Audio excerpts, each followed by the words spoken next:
Hello everyone, Clacka the Geek here, welcome back to a brand new video and another Clacka Chronicles episode 34. Now, I know there hasn't been as much content over the past couple of weeks. That's because I've been on holiday and the James Bond videos that I did, they were pre-recorded before I went on holiday, so that's kind of, what you're getting for a bit. But I'll soon be making more videos. But, I managed to squeeze this little video in here and I wanted to do it because, let's talk about Black Widow, the latest Marvel film, the latest MCU film, and the first film that I've watched in the cinema since, it would have been a year and a half because of Sonic the Hedgehog. That was February last year. I can't believe that. Let's get into my thoughts on Black Widow now. So this film takes place directly after Captain America Civil War with, the whole Sokovia Accord stuff and the Avengers fighting, and Black Widow, she's on the run and she's been hunted down by Ross. He's returning. He was at the very beginning of the film and at the very end, and she's been hunted down. And I love this sort of link to that because it was this big event that had consequences, and a lot of the characters sort of remind her about it throughout the film, and it's sort of like a burden on her. And I like that. It's not a main thing in the film. It's just sort of delivered dribs and drabs of it throughout the film. It's just occasionally, and I think that was the better way to go because it does, it's really effective that way, I think. Now let's talk about Black Widow herself, played by Scarlett Johansson. I mean, she's brilliant. Of course she's brilliant. She's always brilliant in all the Marvel films because she's a brilliant character.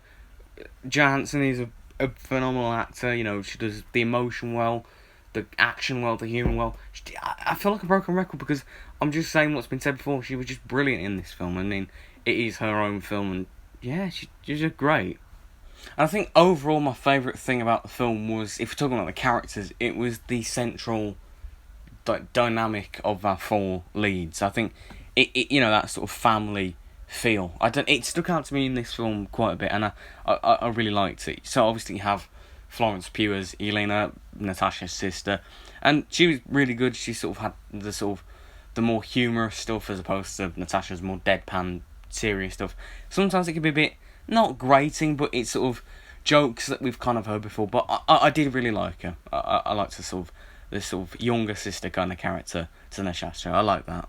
You also had David Harbour as Alexei, or the Red Guardian as he's called, or Russian Captain America if you want to call him that, because that's basically what he is. And he was a ton of fun. I mean, I love David Harbour. He's brilliant in Stranger Things, and he was great in this. He was a ton of fun and some really good action, really good jokes, and I think he's always just a really fun presence. Whatever he's in, I just really liked him in this. And then you had Rachel Weisz as Melina, who I didn't dislike. I thought she was really good, but it was just there were some odd moments, not because of her, but because of what was in the script. There was just some odd moments that I was kind of left a bit sort of unsure really what to think. But overall, I think as a team of four, I think they were all fantastic, and they all bounced off each other really well, and they're great. And speaking of characters, let's talk about the villains. Why are we back to phase 1 and 2 boring Marvel villains? I mean, these guys were just naff. But the thing is, as of late, Marvel have really done some fantastic villains. Like I'd say, ever since Guardians of the Galaxy 2, with Kurt Russell as Ego, ever since then, for the most part, the villains have consistently not just been good, but fantastic. You've had, obviously, Ego, you had Vulture, Hela, Killmonger, Thanos, I mean, he goes without saying. Ghost, I thought was quite good in Ant-Man and the Wasp. Mysterio in Far From Home, he was really good. And then the villains in this film were just pants. You got Dreykov, who was like the sort of the business guy, who was like the main guy in charge of it. He was just a nothing villain, in my opinion. And then you had Taskmaster, who had so much potential. It was a great idea because in this film, Taskmaster is Dreykov's daughter, who had survived an explosion and left her face all scarred, and it was an explosion that Black Widow was pretty much responsible for, and that's why she needs the whole Taskmaster suit. It's a brilliant design, great power. She mimics other fighters, and there was so much potential to explore something there. Natasha's guilt and they barely did anything with it, and it was just a cop out in terms of that regard, and it was really disappointing because there's so much could have been done with that. That was a really brilliant idea, quite dark as well, but they just did nothing with it.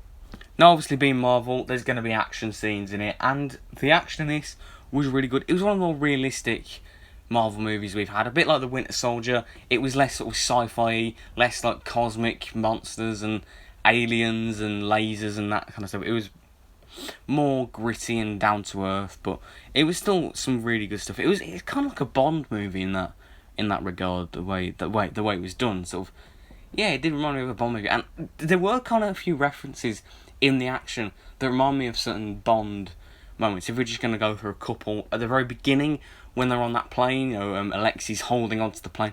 Remind me a bit of Octopussy when Roger Moore's holding onto the plane in that film. And also later on when they're breaking Alexi out of the prison in that sort of snowy base and that landscape, and there's like an explosion, all the snow crumbles and falls down. That reminded me of On Her Majesty's Secret Service, which obviously I did a review of recently. And yeah, it did. Yeah, the action kind of reminded me of some of the Bond films. I love some of the references to Bond in it. And I mean, the best Bond reference in the film is easily when Natasha just had Moonraker on the TV. I mean, stay tuned for my review of that when it comes soon. But I mean, that was a really good moment. So yeah, that's kind of it, really. I don't really have a lot to say about it. It is a fairly simple film, and it's probably one of the weaker Marvel films that we've had, but it was a fun romp. I enjoyed it, maybe because it was the first film I've seen in cinema in a very long time, but I mean, let me have this one. I found it fun. I thought it had good characters, great dynamic between the characters, some good humour, great action. I loved how he explored sort of some of Black Widow's past, with the sort of Red Room when she was a spy. I like that stuff. It's a fairly simple movie, but I had fun with it. So overall, I'd give it a 7 out of 10. Maybe I'd push it to 7.5. Probably because it's the first one I've seen in the cinema in yonks. It's been a very long time. But it's a simple film, and I enjoyed it. So that's my review of Black Widow. What did you think of the film? If you've seen it, let me know in the comments below. And yeah, all that stuff. Be sure to like and subscribe. Click the notification bell so you don't miss a thing. And this is Clacka the Geek, signing out. Goodbye, everyone.